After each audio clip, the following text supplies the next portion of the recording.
play with money.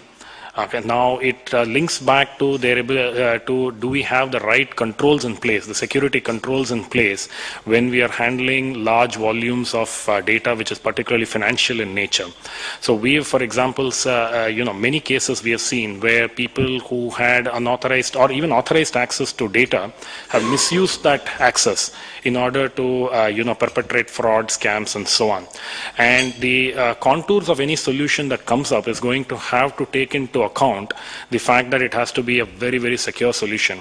So now the funny point about all of this is that you will see that there are certain aspects which look contradictory to each other. So for example, the need to build in that level of sophistication, that level of security, how cost effective can it be if we're going to do that? How are we still going to be able to lower the cost of transactions? I don't think we have the answer just yet. And I'm hoping that, in the course of this discussion, we would also come up with some thoughts which would help us spur some innovation in this regard.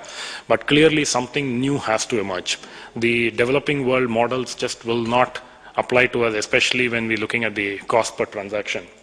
And, a lot of it will also come down to what extent we're able to reuse, as Ajay mentioned, the level of infrastructure that might have already been in place, be it CPUs, be it storage, be it networks, be it just manpower, knowledge, IP, whatever, because that will again help us bring down the cost per transaction.